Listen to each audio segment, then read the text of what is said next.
আসসালামু আলাইকুম viewers, welcome to my another video. আজকে আপনাদের খুবই সুসংবাদ দিতে যাচ্ছি। আজকে আমার ওয়াইফের ভিসা অ্যাপ্রুভ হয়ে গিয়েছে। আমি 12 তারিখ সন্ধ্যায় অ্যাপ্লাই করেছিলাম মকতব সনদে গিয়ে টাইপিং অফিসে। আজকে 13 তারিখ বিকাল 4টা বাজে আপনার অ্যাপ্রুভ করে দিয়েছে, সুসংবাদ। আর আপনারা অনেকেই কমেন্ট করছেন যে ভাই ভিসা কি কেউ উঠাইছে অথবা এখনও উঠানো হয়েছে, কেউ অনেকেই বলতেছেন এখনও চালু হয় না। ভাই অবশেষে আমি ভিসার জন্য জমা দিয়েছি 13 তারিখ।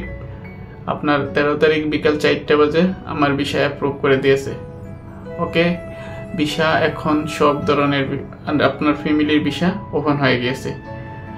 ওকে ভিউয়ার্স, আর আপনারা অনেকে কমেন্ট করেছেন যে ভাইয়া আপনারা যে আগে সার্টিফিকেটে সিল মেরেছেন, তারপর আপনারা আগে সার্টিফিকেটে সিল মেরেছেন, বাচ্চাদের আপনার সার্টিফিকেট বার্থডে সার্টিফিকেটের ভিতরে সিল মেরেছেন, সেগুলো এখন হবে কিনা। অবশ্যই যারা আগে মেরেছেন, আগে যারা কাজ করে ফেলেছেন তাদেরটা অবশ্যই হবে, কিন্তু এখন যারা নতুন করবে তাদের নতুন নিয়মে করতে হবে। আশা করি আপনারা বুঝতে পেরেছেন। আমিও প্রায় 5-6 মাস আগে করেছিলাম। আমি 12 তারিখে জমা দিয়েছি। ইনশাআল্লাহ আমার ভিসা অ্যাপ্রুভ হয়ে গেছে। সবাই দোয়া করবেন।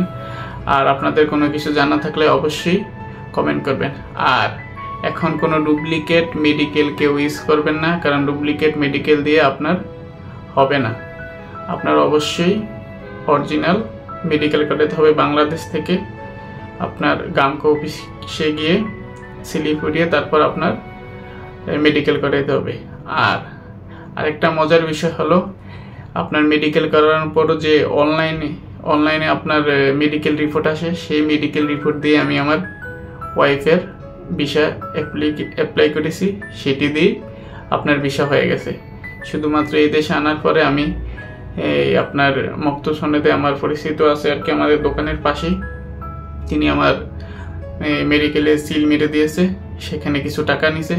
ওকে ভিউয়ার্স, সবাই আমার জন্য দোয়া করবেন। ওকে, গুড বাই। আর চ্যানেলটি সাবস্ক্রাইব করে দিন। আর কিছু জানার থাকলে অবশ্যই কমেন্ট করেন। ওকে, গুড বাই, আল্লাহ হাফেজ।